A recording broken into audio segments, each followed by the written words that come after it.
GS Hindi classes में मैं घनश्याम पारिक आप सभी का स्वागत करता हूं। सबसे पहले मैं बोर्ड को धन्यवाद देना चाहूँगा, कर्मचारी चयन बोर्ड को धन्यवाद देना चाहूँगा कि उन्होंने स्तरीय पेपर पहली बार बनाया। और हिंदी के पेपर की मैं बात कर रहा हूँ जो L2 का भी हुआ, और उसमें बहुत सारे उत्तर जैसे कन्फ्यूजिंग 2-3 ही हैं बस, और कुछ नहीं है। कुछ प्रश्न है वो डिलीट भी हो सकते हैं जिनकी चर्चा अपन बाद में करेंगे। फिलहाल जानिए इनके उत्तर।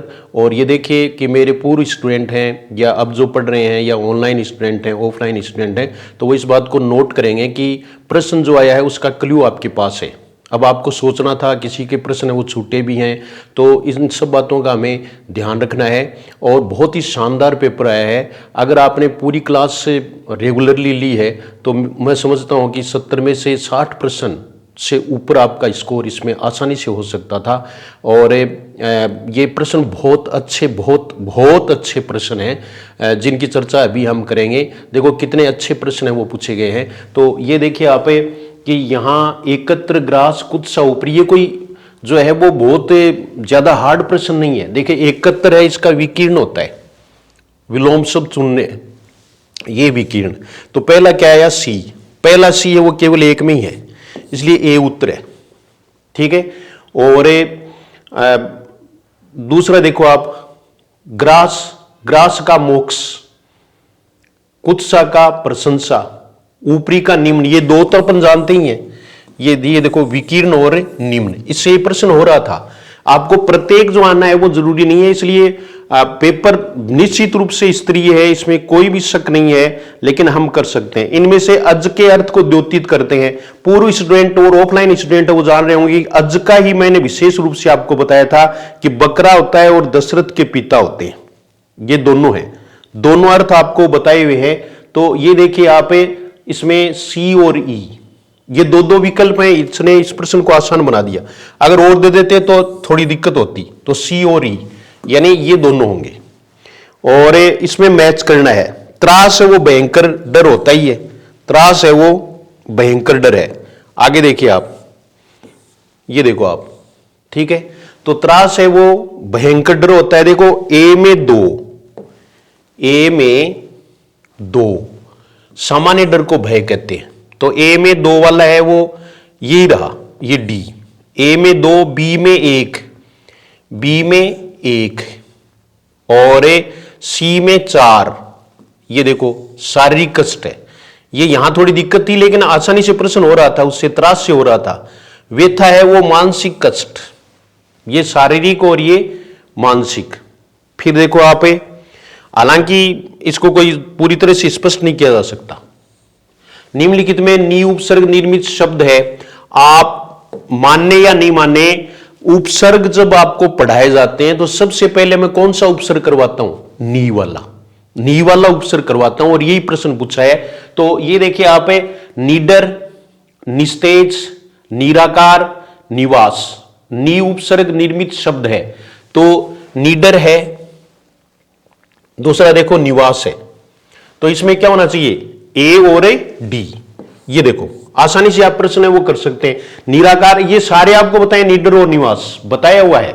ये देखिए आप, इसमें एक प्रत्यय में दिक्कत है, लेकिन प्रत्यय में दिक्कत नहीं है। अगर आप बताए अनुसार रिस्क लेते हैं तो कोई दिक्कत नहीं है। निम्नलिखित मिश्र वाक्य का सही क्रम है। तो मिश्र वाक्य का सही क्रम देखो, सी से शुरू होगा, उसने, मिश्र वाक्य जो आए वो होगा तो बीच में जुड़ेगा ये, और उसने दूसरे प्रकार से दे दिया बस प्रश्न, बात तो वो की वही है, ठीक है ना। तो उसने उस पुस्तकालय को खरीदा जो उसके मित्र का था, यानी ये हो गया CABED। अच्छे तरीका बदला है, बात वो की वही, आपको देखना था। यहां ज्यादातर जो स्टूडेंट्स हैं जिनका संपर्क मेरे से हुआ है, उन्होंने ये बताया कि प्रश्न छूटे हैं। और प्रश्न क्यों छूटे, इसका मतलब हमारा अभ्यास कम है। और वैसे छूट गए तो भी कोई बात नहीं, ये पेपर बहुत अच्छा है, इसलिए आप उम्मीद कर सकते हैं। निम्नलिखित संयुक्त वाक्य का सही क्रम है। अब ये संयुक्त वाक्य का क्रम पूछ लिया, यानी परंपरा को तोड़ा है, कंपटीशन नहीं, इस बात को मैं अच्छी मानता हूं। और ये देखिए आप, ये जो है वो ये से होगा, उसने न केवल गरीब को लूटा बल्कि उसकी हत्या भी कर दी।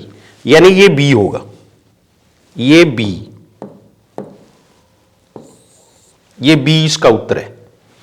फिर अगला देखो, ये देखो सारे एक बात पूछ लिए, विधिवाचक विधानवाचक। उसमें मैंने बताया था आपको विधानवाचक को विधिवाचक भी एक व्याकरण किताब में कहा गया है। और वैसे इससे दूसरों से हो रहा था प्रश्न, एक को आप छोड़ दो। तो ये देखिए आप विधिवाचक, तो इसमें पहले जो है विधिवाचक है हम खा चुके यानी बी है, और हमने खाना नहीं खाया निषेधवाचक है। फिर तुम खाओ ये आज्ञावाचक है, और क्या तुम खा रहे हो ये प्रश्नवाचक है। ओ मेरा सिर फटा जा रहा है ये विस्मयवाचक है। इसलिए इसमें ए उत्तर होगा, ए उत्तर। ये देखिए आप इतना करना पड़ता है तो टाइम लगेगा।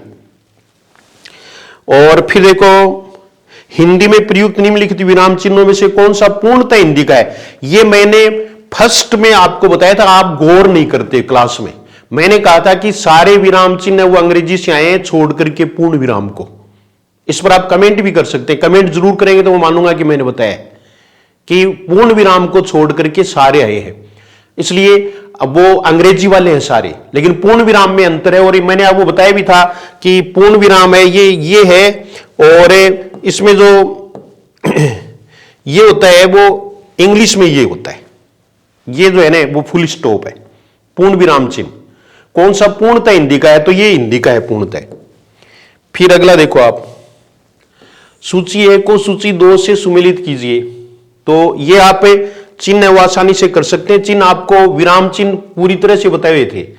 अल्पविराम तो ये सही है, अल्पविराम से ही हो रहा था, इस प्रश्न में कुछ करने की जरूरत ही नहीं थी। ए में 3 है वो 1 में ही है, ये देखो आप, ये आसानी से प्रश्न हो रहे हैं। तो ये प्रश्न हो गए 79 प्रश्न हो गए, ठीक है। उसके बाद में देखो ये देखिए आप, ये 80 का प्रश्न, ठीक है ना। और हिंदी में आपको मेरी समझ में कोई मलाल नहीं रहा होगा। अब अन्य प्रश्नों की मैं नहीं कह सकता, ठीक है ना। तो जीएस हिंदी क्लासेज है वो हिंदी के लिए उपयुक्त, बिल्कुल अभी साबित भी कर दिया। क्योंकि 70 में से 65 प्रश्न अगर आ जाते हैं, इसका मतलब है वहां हमें बहुत कुछ मिलेगा। और ऐसे पेपर में 60 तो स्टूडेंट्स जिन्होंने रेगुलर पढ़ाई की है उनके सही होंगे ही, और ये निर्णायक भी सिद्ध होंगे, ये और बता देता हूं मैं, क्योंकि लोग 40 में रहेंगे इसमें। सूची 1 को सूची 2 से सुमेलित कीजिए। सर्पाकार कोष्टक, अब ये आसानी से पता चल सकता है। देखो पुनरुक्ति सूचक हंस पद है, उसमें क्या है कि डी में 1 है, डी में 1। तो ये देखो डी में 1 2 आ गए, लेकिन हमें ये भी पता है पुनरुक्ति है ना ये आवर्ती वाला है, और पुनरुक्ति आवर्ती वाला ये है डी में। सी में कितने 4, तो आसानी से प्रश्न हो रहा है फिर। और ये होगा ए में 2, ये सर्पाकार लग ही रहा है, इसमें देखने की क्या जरूरत है। कोष्टक है, कोष्टक में ये 3 कोष्टक आपको बताए थे, तो ये सर्पाकार कोष्टक इन्होंने बस नाम बना के दे दिया, ऐसे तो देंगे ही, फिर तो पेपर क्या है। फिर ये देखिए अक्ल का दुश्मन होना, और मैंने आपको पहले कहा था कि लोकोक्ति और मुहावरे पढ़े हुए बहुत कम आते हैं, ये आते हैं बहुत इजी आते हैं। तो अक्ल का दुश्मन होना ये आपको बताया था मैंने कि अक्ल का दुश्मन होना का मतलब है मूर्ख होना। तो ए में 2 में है। चलो अंजल उठाना, अपनी सत्यता की परीक्षा देना, ये 3, तो बी में 3, सी में 1 और डी में 4। अक्ल का पुतला, ये दोनों बताए हुए अक्ल वाले, तो इससे प्रश्न हो रहा है, यानी प्रश्न हो रहा है उसकी बात कर रहा हूं मैं। और एज इट इज आप चाहें कि चारों ही विकल्प, तो इसके हमें जरूरत नहीं है, ये देखिए आप। तो इसलिए आप सेकंड ग्रेड की, अब इसके लिए आप, अब जैसे आपको 1-2 दिन में मैं बताऊंगा कि आप कौन सी तैयारी अब करें, सेकंड ग्रेड की तैयारी करें या फर्स्ट ग्रेड की, उसके लिए बताऊंगा। सूची 1 को सूची 2 से सुमेलित कीजिए। ये देखिए आप, अंक में भरना, इसका मतलब है कि प्यार से गोद में लेना। अंक में भरना, ए में 2, लेकिन ये 2 में आ गया। फिर अंग टूटना, थकावट से बदन में दर्द होना, बी में 3 दोनों में है। ये देखो दोनों ये थोड़े टाइट होते हैं। फिर सी वाला देखो अंत पाना, तो अंत पाना है, उसमें देखो आप भेद जानना, अंत पाना, और अंटी मारना, चाल चलना।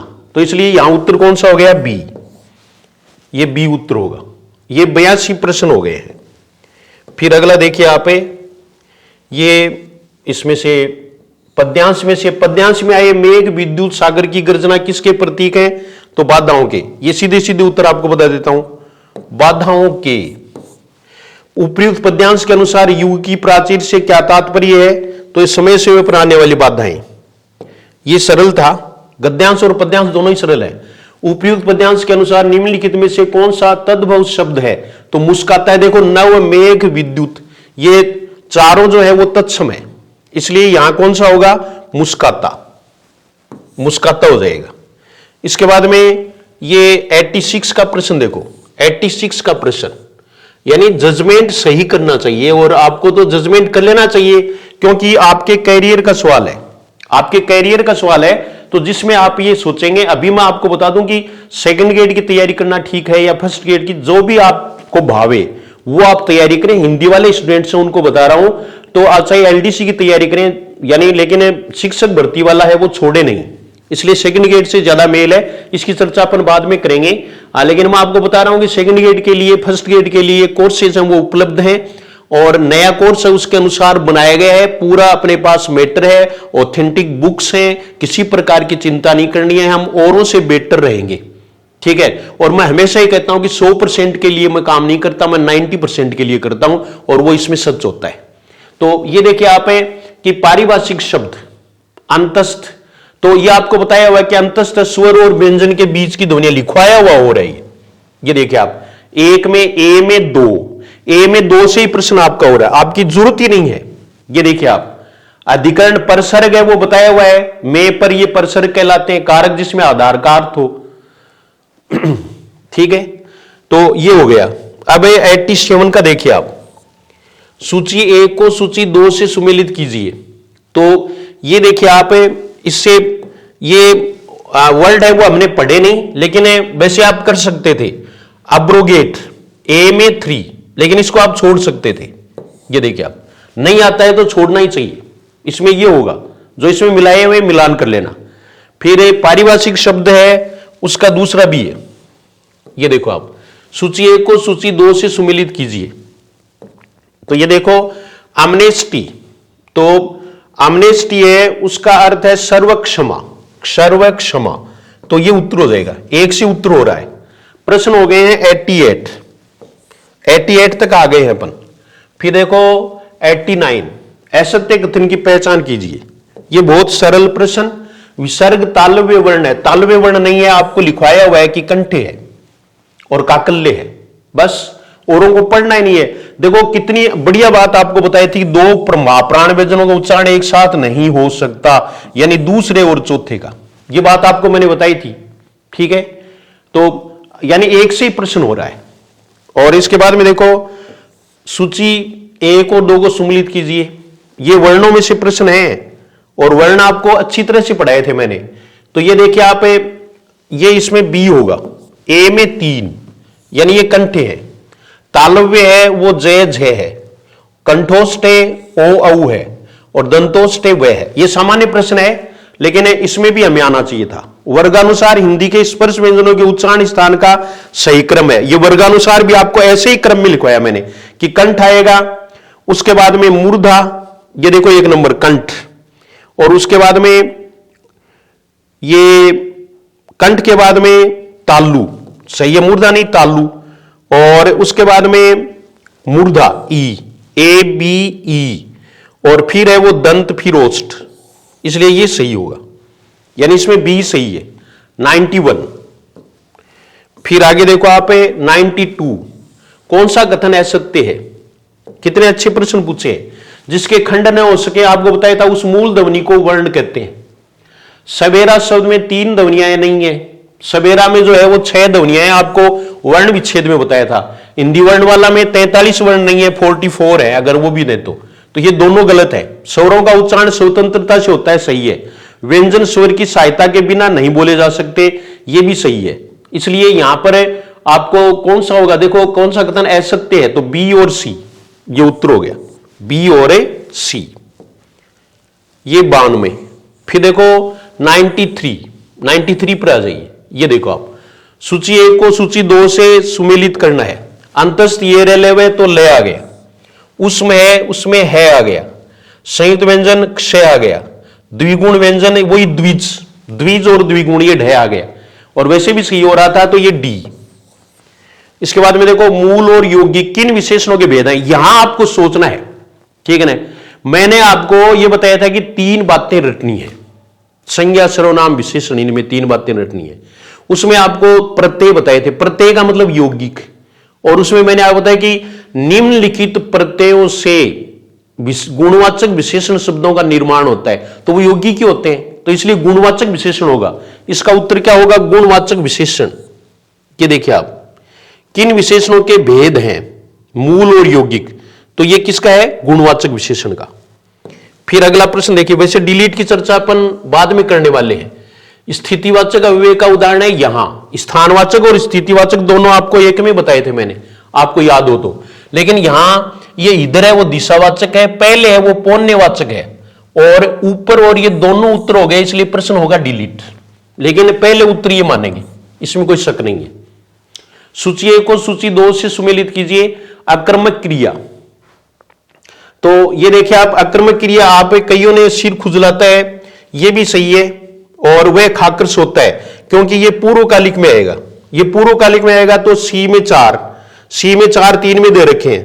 लेकिन ये देखो ए में 2 उसका सिर खुजलाता है, ये खुजलाता है, ऐसा कैसा उदाहरण आपको बताया था, नौकर का सिर खुजलाता है तो उसका सिर खुजलाता है, ठीक है ना, और नौकर अपना सिर खुजलाता है तब सकर्मक क्रिया है, ये आपको ऐसा कैसा बताया हुआ है। संयुक्त क्रिया देखो, ये खा लिया है, ये संयुक्त क्रिया है, और श्याम आम खाता है, मैंने लिखा दिया राम आम खाता है, ठीक है, तो ये भी क्रिया वाला प्रश्न आपका इजीली हो सकता था।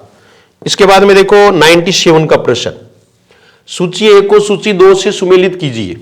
अच्छे प्रश्न पूछे हैं, ऐसी कोई बात नहीं है। यमुना, मैंने गंगा लिखवाया, एक ही तो बात है, ठीक है ना, और जातिवाचक संज्ञा है वो परिवार है, वो समूहवाचक संज्ञा, जातिवाचक नहीं है, जातिवाचक किताब है, पुस्तक, और भाववाचक लिखावट है। अब इसमें कौन सा होगा, ए होगा। देखो ए में 1, बी में 3 किताब, और समूहवाचक परिवार, ऐसा कैसा आपको लिखवाया हुआ है। अब नहीं मानो तो मैं मनवाता भी नहीं, ठीक है ना, नहीं मानने वाले नहीं मानते हैं, वो फिर लौट करके आएंगे, फिर लौट करके आते भी हैं, बहुत सारे आते हैं। अब ये देखो आप, यहां प्रश्न है, तो ये आपको मैंने शिक्षण विधियों के बारे में पहले ही बता दिया था कि 10 प्रश्न आएंगे, 5 का अत्ता पत्ता नहीं है, 5 आपको आ जाएंगे, ठीक है। वो 5 आपको अनुमान से करने हैं, कॉमन सेंस से करने हैं, और इन्होंने टू द पॉइंट प्रश्न पूछे हैं। तो ये देखिए आप, भाषा सीखने के प्रारंभिक साधनों में सम्मिलित नहीं है, सबसे उपयुक्त विकल्प चुने, तो अनुसंधान नहीं है। अनुसंधान तो आप सीख जाओगे उसके बाद करोगे ना, अनुकरण अभ्यास संपर्क है। श्रवण कौशल के प्रकारों के संबंध में असत्य कथन है, तो श्रवण कौशल के प्रकार वैसे किताब में कहीं मिले नहीं, लेकिन 5 से 7 यानी 5 है वो निश्चित नहीं है। इसलिए इसमें जो उत्तर जो मैंने माना है वो माना है सी और डी, क्योंकि रसात्मक है वो बोध कथा की कोई जरूरत थोड़ी है। रसात्मक श्रवण योग्यता के विकास के लिए सर्वोत्तम साधन है। अब वो मैं कविता को मानता हूं छोटे बच्चों के लिए, कहानी को मानता हूं, नाटक हैं वो हैं, सर्वोत्तम साधन नहीं है ये, तो इसलिए सी का होना निश्चित रूप से हो गया, ठीक है। और ई वाला सही है तो सी और डी ही होगा। ये देखिए आपको खुद करना था ये प्रश्न, ये कक्षा पर आधारित नहीं। वार्तालाप द्वारा भाषाई कौशल विकास हेतु शिक्षक द्वारा अपनाए जाने वाला सुधार का उचित क्रम होना चाहिए। आप एक शिक्षक बन करके देखेंगे तो इसमें सी होगा, CDEBA, ये आपको करना है, ठीक है। और फिर देखो 101, हिंदी गद्य शिक्षण का विशिष्ट उद्देश्य नहीं है। ये प्रश्न वैसे गलत दिया है इन्होंने, क्योंकि विशिष्ट उद्देश्य है वो तो निश्चित है, और वो 6 आपको उसमें से लेने चाहिए। अब इसका मतलब है गद्य शिक्षण का उद्देश्य की बात है, तो इसमें जो है ना वो त्वरित गति से मौन पठन की योग्यता ये नहीं है, क्योंकि विषय सामग्री का बोध होगा, विचार विश्लेषण और अर्थग्रहण होता ही है, भाषिक तत्वों का ज्ञान होता है, तो एक प्रकार से ये जो है ना वो गद्य शिक्षण का उद्देश्य ही है। भाषा शिक्षण की शास्त्रीय विधि आपको बताया था किस विद्वान के द्वारा दी गई, तो ये विदुषी के द्वारा दी गई, डॉक्टर मांटेसरी, ठीक है। शास्त्रीय विधि आपको बताया था, ये मैंने कहा भी था कि ये प्रश्न आएगा। भाषा शिक्षण हेतु प्रयुक्त पाठ्य पुस्तकों के गुणों में सम्मिलित नहीं है। तो ये आप बिल्कुल जो है वो कर सकते हैं। अनाकर्षक साज सज्जा, यानी उसमें अनाकर्षक साज सज्जा है तो उसको कोई खरीदेगा नहीं। ये प्रश्न वैसे बहुत इजी और कॉमन है। 104 के प्रश्न पर आएंगे। अब ये देखो, वैसे तो सभी अपनी अपनी प्रशंसा करते हैं, वो एक अलग बात है, सब अपने आप को ठीक बताते हैं। मैं ठीक नहीं बताता, मैं सामान्य बताता हूं और मैं आपको ओरिजिनल बता रहा हूं कि अब जो परीक्षाएं हो रही हैं वो जमीनी परीक्षाएं हैं। आप थोड़ा समझ जाओ, सोच लो, बड़े किताब बड़े और उसके चक्कर में मत पड़ो। जमीनी किताबें हैं, अपने पास प्रामाणिक पुस्तकें, उनमें से ही प्रश्न आ रहे हैं। और एक अच्छे परीक्षक है तो आवश्यक गुण विषय निष्ठता है, वो वस्तुनिष्ठता ही है, विश्वसनीयता, विभेदकारिता, तो व्यक्तिपरकता और शीघ्रता ये नहीं होंगे, ये दोनों नहीं होंगे। डी और ई ये दोनों है, वो तो आवश्यक गुण है। अब इसका गुण है कौन से? A B C. तो ये देखिए आप, इसमें जो उत्तर है वो होगा ए बी सी, ये हो जाएगा, क्योंकि इसमें ये पूछा है कि आवश्यक गुण है, तो ये दो नहीं है। अध्यापक द्वारा मानकीकृत उपलब्धि मूल्यांकन दो बताए थे। मानकीकृत उपलब्धि मूल्यांकन के सोपानों का सही क्रम होगा, इसमें सी डी बी ए। ये भी आसानी से आप प्रश्न कर सकते हैं थोड़ा ध्यान देते तो, लेकिन समय का आधा ये है ना, इनमें से उपचारात्मक शिक्षण का उद्देश्य नहीं है। थोड़ा सा कंफ्यूजिंग है, लेकिन वैसे कोई कंफ्यूजन नहीं है, क्योंकि शिक्षार्थी की कमियों और कारणों को प्रकाश में लाना, तो कमियों और कारणों को प्रकाश में लाना है वो निदानात्मक शिक्षण का काम है। शैक्षिक प्रगति के मार्ग में आने वाली कठिनाइयों का पता लगाना, ये भी उसका ही है, इसलिए इसमें होगा डी और ई, ये होगा। सूची 1 को सूची 2 से सुमिलित कीजिए। ये आपको कॉमन सेंस से करना था, ये देखिए आप, ठीक है ना। ऐसा आप साइकोलॉजी वगैरह में पढ़ते भी हैं। तो ये देखिए, सूचनात्मक कौन क्या कहां किसे, ये सूचनात्मक है, अपने आप पता चल रहा है। और अवबोधात्मक है, वो क्यों कैसे। आलोचनात्मक ऐसा क्यों नहीं। और सृजनात्मक है, यदि वह ऐसा करता तो क्या होता। तो इसलिए इसमें उत्तर होगा डी। ये सामान्य के प्रश्न है, ये कहीं से वैसे नहीं पूछे जाते, ठीक है। तो इनमें ज्यादा आपको कॉमन सेंस ही काम करेगा। अब ये देखो 108 का प्रश्न, असत्य कथन की पहचान कीजिए। और इसमें देखो आप, ये आपको सजातीय स्वर बताया मैंने कि मेल पर दोनों के बदले स्वर्ण दीर्घ स्वर हो जाता है, ए के साथ ई आने पर दोनों मिलकर ए हो जाते हैं, ये तो सही है। लेकिन ये देखो, ये विकार वृद्धि कहलाता है, गलत है, ये विकार गुण कहलाता है, ये होगा ए ओ। पहली बार आपको मैंने बताया था कि ऐसे प्रश्न पूछे जा सकते हैं। आपको कम से कम है वो ये ध्यान में तो रखना चाहिए कि जैसे गाइड वगैरह उनमें ऐसा नहीं है, और मैंने ऐसा आपको बताया था कि इस तरह के प्रश्न है वो पूछे जा सकते हैं। अभ्यास भी करवाया क्लास में बाद में, ए ओ का क्या बनेगा, इसमें क्या है, संधि का नाम लिखो, तो वही तो प्रश्न है। तो इसमें आप ये देखिए, ए जोड़ ओ, औ गुण संधि का उदाहरण है, गुण संधि का नहीं है, वृद्धि संधि का है, तो ये भी नहीं होगा। किसी वर्ण के प्रथम अक्षर से परे, ये अनुनासिक, अनुनासिक का मतलब पंचम वर्ण हो तो प्रथम वर्ण के बदले उसी वर्ग का अनुनासिक वर्ण हो जाता, सही है।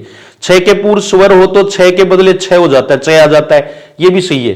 तो इसमें कौन सा हुआ, बी और सी, तो ये बी और सी। फिर देखो नीचे दिए गए कर्म तत्पुरुष, कर्ण तत्पुरुष, संप्रदान तत्पुरुष, अपादान तत्पुरुष, अधिकरण तत्पुरुष के उदाहरणों को इसी क्रम में ही व्यवस्थित कीजिए। इसके क्रम में व्यवस्थित करना है। तो ये देखो, सबसे पहले इसमें कर्म, ये देखो आशातीत देख लो, इससे ही आप पहचान कर लो, ठीक है ना। मैंने कहा कि दो में दिए हुए, एक में अपादान दिया हुआ, एक में कर्म, आपको पहला कर्म मानना है। आशा को अतीत, एक लड़की ने पूछा था क्लास में, और उसमें मैंने आपको ये बताया था, आशा को अतीत, तो ये जो है ना वो कर्म में आएगा। तो इसका जो उत्तर है ना वो ये हो जाएगा, डी से शुरू हो गया। ये देखो एक ही है, डी ई। वैसे अन्य से भी आप कर सकते हैं, क्योंकि गृह में प्रवेश ये आपको बताया हुआ है, और ये अधिकरण है। ये देखो अंत में ए एक में ही है, इससे भी आप कर सकते हैं, किसी से भी आप प्रश्न है वो इसमें कर सकते थे। लेकिन पढ़ने में टाइम लगा, मिलाने में टाइम लगा, इसलिए टाइम कम पड़ा। अव्ययी भाव तत्पुरुष कर्मधारी द्विगु द्वंद्व के निम्नलिखित उदाहरणों को पहचान कर इसी क्रम में ही व्यवस्थित कीजिए। तो यह आसान प्रश्न है कि अधि उपसर्ग है, इसलिए ये अव्ययी भाव समास है। और फिर वाग्दत्त है, ये तत्पुरुष है। वैसे भी नवजात है वो कर्मधारी है। और नवरत्न है ये द्विगु है। अनजल है वो द्वंद्व है। तो ए उत्तर हो जाएगा, इसमें उत्तर है वो ए, ये उत्तर होगा। प्र उपसर्ग से निर्मित, आपको बताया था प्र के बाद में तय आ जाए तो नहीं करना है, बस यही प्रश्न आया। तो प्रख्यात, ये देखिए आप, प्रख्यात आ गया। फिर ये प्रश्न थोड़ा सा टिपिकल जरूर है, लेकिन आप जो है वो मेरी बात तो माने आप कम से कम, कि निम्नलिखित में से असंगत युग्म की पहचान कीजिए। आपको बताया था कि प्रत्यय छांटने हो और आपको कोई दिक्कत हो तो आप बाद वाला तो पूरा ले लें और पहले वाली मात्रा ले लें। ये देखो अन, ठीक है, वासना अना, और बलि में है ही नहीं, ई प्रत्यय बल और बलि, ठीक है ना। आ प्रत्यय तो ये देखो आप, इसमें अना होगा, अना, तो ये जो है ना वो घोषणा। तो हमें पता है कि आ लगने से घोषण कोई शब्द नहीं होता, घोष ही शब्द होता है, तो अना प्रत्यय है। तो ये आपको ध्यान में रखना है। 112 प्रश्न हो गए हैं। ये प्रश्न थोड़ा टिपिकल था, लेकिन आप कर सकते थे। निम्नलिखित में से कौन सा शब्द शुद्ध है? निम्नलिखित में से कौन सा शब्द शुद्ध है? निम्न में से सबसे उपयुक्त चुने। गृहिणी होता है, ई होता है इसमें, तो प्रदर्शनी नहीं होता है, देखो आपको लिखवाया हुआ प्रदर्शनी, प्रदर्शनी। और ऐसे ही जो है अंत्याक्षरी सही है, तो यही सही है। अनुगृहित है वो ऐसे लिखेंगे, अनुगृहित। ये देखो आप, निम्नलिखित में से कौन से शब्द अशुद्ध है? तो सन्यासी अशुद्ध है, कैसे भी लिखते हैं, अगर ऐसे भी आजकल लिख रहे हैं तो भी सही है, तो ये गलत ही है। कवयित्री सही है, उज्जवल सही नहीं है, दो आदेश होंगे, उज्जवल। वैदेशिक अभी आपको बताया था, ज्योत्सना सही। तो ये देखिए आप, इसमें बीडीई, ये देखो शब्द अशुद्ध है, तो बीडीई सही है, बीडीई सही है, तो ए सी बचा, तो ये रहा ए और सी, ये उत्तर हो जाएगा। कौन से वाक्य अशुद्ध हैं? ये भी सारा प्रश्न देखो, इसमें देखिए आप थोड़े कंफ्यूज हुए हैं, इसमें कुछ विद्यार्थी कंफ्यूज हुए, स्वाभाविक भी था। सारे देश भर में सारा आ गया तो भर, आपने मुस्कुरा दिया, आपको लिखवाया है वो, आप अपनी नोटबुक चेक कर लेना, आप मुस्कुरा दिए। और इसमें देखो, एक जन तुम केवल सोने के लिए आए हो, कौन सा वाक्य अशुद्ध है? तो ए और बी तो अशुद्ध हो ही गए, ठीक है। इसके बाद में ये देखिए आप कि ए बी और सी ये तीनों अशुद्ध है, ये तीनों जो है वो क्या होंगे? अशुद्ध होंगे। और यहां शत्रु से खतरा है, ये सही आदमी को ऐसा विचार नहीं करना चाहिए। तो इसमें ए बी सी, ए बी सी ये सही होंगे, क्योंकि अशुद्ध पूछा है। कौन से वाक्य शुद्ध है? तो शुद्ध, इस पेड़ की ऊंचाई कितनी है? वैसे वे होता है, लेकिन बहुवचन भी तो होता है, वह हमारे मुख्य अतिथि थे, इसलिए इसको सही माना जाएगा। साधु, देखो साधु कैसे लिखते हैं, आपको आप में से एक ने पूछा था, मैंने बताया था, पुल्लिंग है, मात्रा छोटी। एक सूचीपत्र, देखो सूचीपत्र, ची बड़ी लिखवाया हुआ है, ये शुद्धिकरण में से ही मान लो आप, ठीक है ना। तो ये दोनों सी और डी है, वो दोनों क्या है? गलत है, ठीक है। तो इसमें से उत्तर है वो कौन सा होगा? ए। वाक्य शुद्ध है, तो इसमें सी और डी गलत है, तो ए बी ई हो गया, ए बी और ई, ये इसका शुद्ध उत्तर है। फिर अगला देखो, विधिवाचक वाक्य से रूपांतरित निम्नलिखित निषेधवाचक वाक्य का सही क्रम क्या है? क्या प्रश्न पूछा है, ये देखिए आप, ठीक है ना। तो ये देखिए आप कि अपने देश के लिए भारतीय न देगा, रूपांतरित निम्नलिखित निषेधवाचक वाक्य का सही क्रम क्या है? ये विधिवाचक वाक्य से रूप। तो ये देखिए आप, और इसमें जो है ना वो कौन सा होगा? ए सी बी डी ई। ए कौन, कौन भारतीय अपने देश के लिए अपनी जान न देगा, ये होगा, इसका मतलब शब्द देंगे, ये विधिवाचक है, ठीक है ना। और फिर ये देखिए आप, अगला प्रश्न, अगला प्रश्न ये देखो आप, इनमें से किन वाक्यों में पुरुषवाचक सर्वनाम का प्रयोग हुआ है? प्रश्न डिलीट हो सकता है, क्योंकि प्रश्नवाचक तो यहां भी है लेकिन अन्य है यहां, इसलिए यहां पर ये देखो किन में पुरुषवाचक सर्वनाम का प्रयोग हुआ? मैं कहता हूं कि। दूसरा देखो, मैंने आपसे कहा था कि वह बीमार नहीं है, मैं इसमें भी आ गया, तो ये भी जो है ना वो पुरुषवाचक सर्वनाम तो है ही। आप है वो, ये देखो काम आप ही कर लेगा, ये निजवाचक है। आपके घर कोई आया है, ये अनिश्चयवाचक है। तो इसलिए यहां जो उत्तर तो ये मानेंगे ए और सी, लेकिन प्रश्न डिलीट हो सकता है। अगर किसी का गलत हो गया तो संपर्क कर लेना। सार्वनामिक, गुणवाचक, निश्चित संख्यावाचक, अनिश्चित परिमाण बोधक विशेषण के इन भेदों के ऐसे कैसे बताए हुए आपको को उपयुक्त क्रम में व्यवस्थित कीजिए। ये देखिए आप, तो सार्वनामिक तो सर्वनाम एक ही है, इसलिए बी होगा पहला, ये सार्वनामिक विशेषण है। गुणवाचक है ईन प्रत्यय, ए होगा, ठीक है। और उसके बाद में निश्चित संख्यावाचक चौगुना लिखवाया हुआ आपको, दुगुना तिगुना, और अनिश्चित परिमाण बोधक ये बहुत हो गया, तो इसमें ये उत्तर हो जाएगा बी ए सी डी। अच्छे प्रश्न पूछे हैं, जिन्होंने तैयारी की है, रेगुलर क्लास ली है, उन्हें बहुत कम दिक्कत तो आई है, लेकिन कम दिक्कत आई है। कर्ता, कर्म, करण, संप्रदान, अपादान, कार्य के उदाहरणों को पहचान कर इसी क्रम में व्यवस्थित कीजिए। अब कोई पहले चोटी पक्षी है, ये कर्ता भी है, कर्ता कारक भी है ये, ठीक है ना। तो इसमें आपको ये ध्यान रखना है कि क्योंकि यहां आपको दिक्कत करेगा ये राहुल ने, तो कईयों ने ये 1 नंबर कर दिया, चोर को पकड़ो, तो कर्म नहीं आएगा औरों में, ठीक है ना। तो इसलिए कर्म है वो इसमें ही आ रहा है, तो इसमें आ रहा है, तो इसका उत्तर है वो क्या होगा कि जैसे कर्ता वाला, कर्ता वाला देखो आप, तो कर्ता वाला है वो ए आएगा, A D B E C, A D B E C. अच्छा प्रश्न है। कर्मवाच्य के उदाहरण देखो, वाच्य आपको बताए थे, रमेश पत्र लिखता है, कर्तृवाच्य का है, कर्ता में कोई कारक चिन्ह नहीं है। बच्चे शोर मचाएंगे, कोई कारक चिन्ह नहीं है। के द्वारा आ गया तो ये तो हो ही गया। दुकान बंद करा दी गई, मित्र विपत्ति में मदद करते हैं, इसमें कोई नहीं है, सी और डी हो गया, सी और डी। ये देखो सी और डी, ये उत्तर हो जाएगा सी और डी। कितने प्रश्न हो गए? 121। फिर ये देखो आप 122 का प्रश्न। भाई मेरा कहने का मतलब ये है कि आप कमेंट करें, पढ़ें, घबराए नहीं, सब अपने अनुकूल है। हिंदी में प्रतिकूलता है ही नहीं, बिल्कुल भी नहीं है। अन्य जो आपका बच गया, जो दूसरा पेपर बच गया, मैं सेकंड ग्रेड की भी बात कर रहा हूं, फर्स्ट ग्रेड की बात कर रहा हूं, तो वहां भी आपको यही देखने में मिलेगा, एसआई में भी यही देखने को मिलेगा। आपको मूल बात है वो पकड़नी पड़ेगी, समझनी पड़ेगी। इसलिए तो ऑफलाइन क्लास की जरूरत पड़ती है। ऑनलाइन में भी है, लेकिन ऑफलाइन में घूमते फिरते फिर भी पूछ लेते हैं, इसलिए थोड़ा सा फर्क है। बाकी ऑनलाइन है, उसमें ये सब चीजें हैं वो बताई हुई हैं, क्योंकि ऑनलाइन जो कोर्स है उसमें ऑफलाइन का एज इट इज है, इसमें किसी भी प्रकार का कोई वो नहीं है। जैसा पूछते हैं, जो भी करते हैं, सब उसमें आ जाते हैं। तो आप जो है वो ऐसा कर सकते हैं। तो जीएस हिंदी क्लासेज है, उसकी विजिट करें, डेमो वीडियोस देखें और उसके बाद में तय करें कि आपको क्या करना है। क्योंकि सेकंड ग्रेड में केवल व्याकरण ही नहीं है, शिक्षण विद्या ही नहीं है, और भी बहुत कुछ है। ऐसे ही फर्स्ट ग्रेड में और भी बहुत कुछ है, इसलिए वो चीजें भी हमें बहुत गहराई से पढ़नी पड़ेंगी। अब हमें इनके साथ चलना होगा।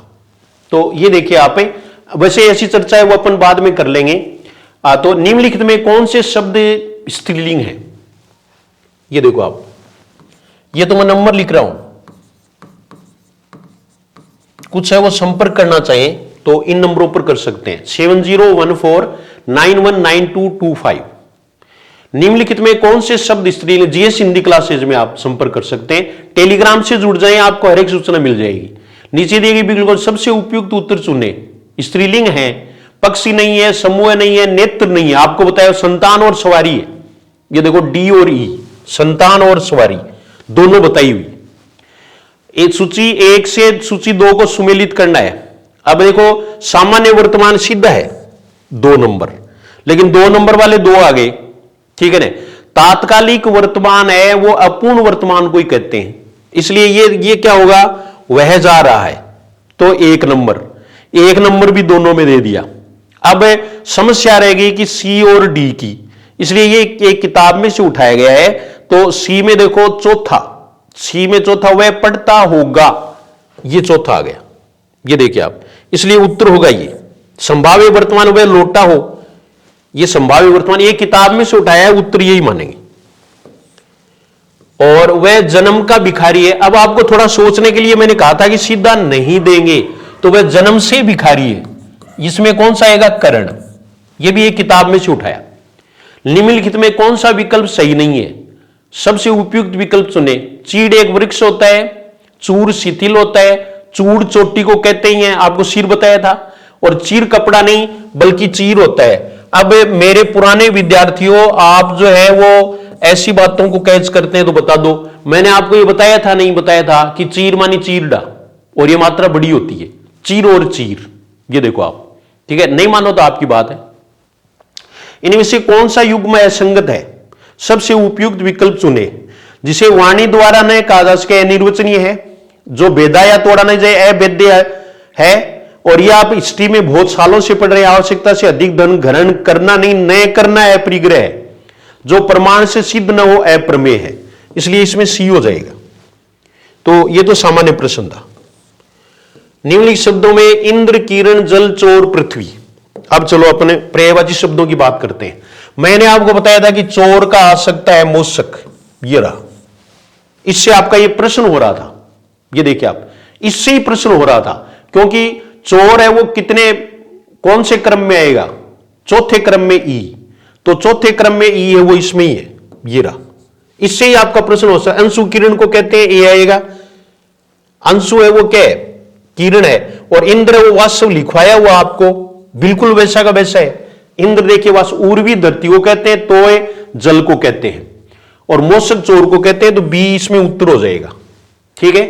आपको ज्यादा परेड नहीं करनी पड़ती थी, पड़ी जो रेगुलर जिन्होंने क्लास ली, और जिन्होंने इंटरेस्ट नहीं लिया, विश्वास नहीं जताया, वो तो भाई उनकी सोच है, ठीक है।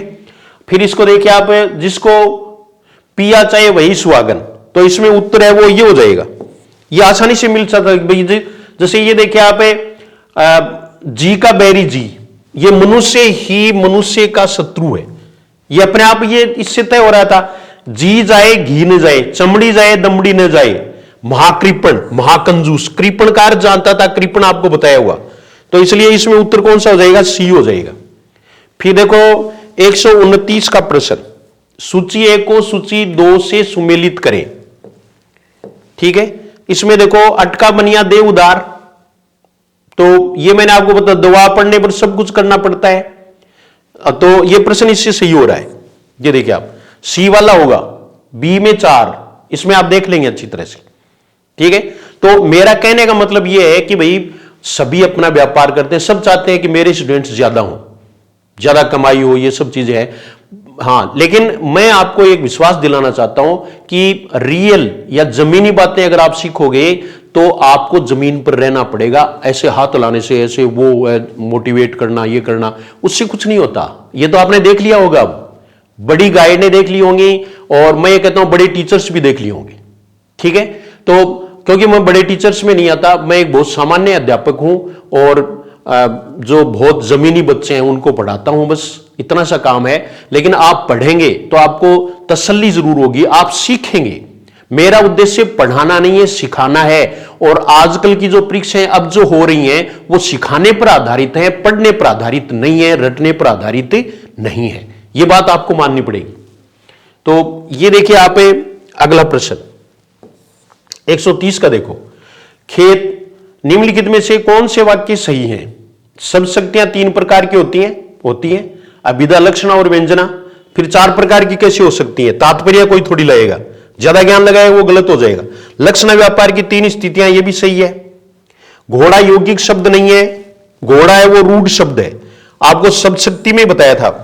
जो मैं सेकंड ग्रेड वालों की बात कर रहा हूं, थर्ड ग्रेड वाले वो सब शक्ति नहीं पढ़े अपनी वजह से, ठीक है ना, वो आए ही नहीं क्लास में, तो इसलिए सेकंड ग्रेड को मैंने पढ़ाया था, ये यौगिक शब्द नहीं है, इसलिए ये हो गया। दिवाकर है वो यौगिक शब्द है, 2 शब्दों से मिलकर बना है, तो इसमें डी और ई होगा। इन विकल्पों के अनुसार कौन से वाक्य सही होते हैं, तो ए डी ई। तो ये देखो ए फिर क्या पूछा है, सही वाक्य है, आज सही वाक्य पूछे इसमें, तो इसमें देखो ए सी ई होगा, ए सी ई ये होगा, ये इसमें सही होगा। ये 130 प्रश्न अपने हो गए हैं, अभी हमें कुछ प्रश्न ही बाकी रहे हैं, और आप अच्छी तरह से इनको देख पा रहे हैं। लक्षणा शब्द शक्ति की परिभाषा का सही क्रम है, बहुत अच्छा प्रश्न, बहुत ट्विस्ट करके पूछा है। सेकंड ग्रेड वाले बिल्कुल ध्यान रखेंगे, और फर्स्ट ग्रेड वाले भी ध्यान रखेंगे इसका, कि ऐसे प्रश्न भी आ सकते हैं, इसलिए इसको समझना जरूरी है।